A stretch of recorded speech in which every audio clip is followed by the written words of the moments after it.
Хабарымыз жалғастырамыз. Алдағы 1-қаңтардан бастап ұялы телефон байланысынсыз қалмайын десеңіз, қазірден бастап қамданғаныңыз дұрыс. 31 желтоқсанға дейін өз телефонының имей кодын тіркеп үлгермегендер біраз әлекке түскелі тұр.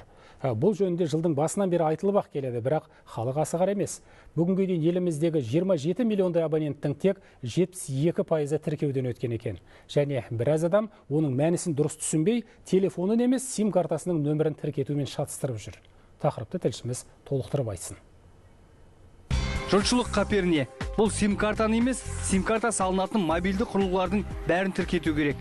Ұялы телефоннан бастап, планшет, модем, смарт сағаты тағы басқа. Әйтпесе 31 желтоқсан түнгі сағат 12:00-де тіркелмегендері түгел істен шығады. Байланыс үзіледі, SMS хабарлама жіберілмейді, интернетке кірмейді. Ал тіркелу тәсілі жеңіл. Мәселен, кесел абоненттері жеке сәйкестендіру нөмірін 6006 нөміріне жібереді. Немесе жұлдызша 660 тор командасын басады. Басқа операторларда соған ұқсас. Қысқасы, желтоқсанда жедел қамданбасаңыз, қаңтарда қарбаласқа тап боласыз. Бұғаттан шешу үшін сізге қызмет көрсету орталығына келіп, оны қайтадан бұғаттан шешіп, қайтадан өзіңіздің жеке нөміріңізге тіркеу қажет болады. Яғни оның жұмысы көбірек болады. Әрбір құрылғының имей коды әрбір адамның деректеріне тіркелетін болады.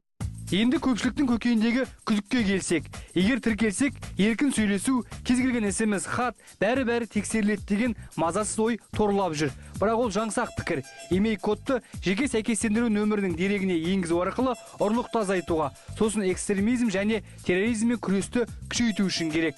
Халықаралық тәжірибеде бұл бар. Ұлыбритания, Түркия, Әзербайжан, Украина солай қолданады. Кража абонентского устройства. Телефон ұрланса, иесі байланыс операторына бару керек. Сөйтіп құрылғыны желіден айырып тастайды. Яғни ұры ішіндегі сақтаулы мәліметке еш зиянын тигізе алмайды. Ал оны басқа біреуге сатып жіберген жағдайда жаңа иесі сим картасын салған бойда ішкі істер органына ақпарат түседі. Осылайша жедел тауып алуға болады. Сондай-ақ басқа да телефон арқылы жасалатын теріс пиғылды әрекеттің жылдам жолын кесуге бағытталған. Қазір қолданыстағы смартфондарды тіркемесеңіз әлекке түсесіз. Жоғарыда айттық. Ал жаңа жылдан бастап сыйға немесе сатып алынған құрылғыларды әдеттегіше тіркете беруге болады. Егер біреу телефон берсе, өзі тіркеуден шығуы тиіс. Сөйтіп сіз дерегіңізді қайта енгізесіз. Бір адам бірнеше сим-карталы байланыс құралын ұстай алады. Нысаналы Азамат Кәкенов, ұлттық арна.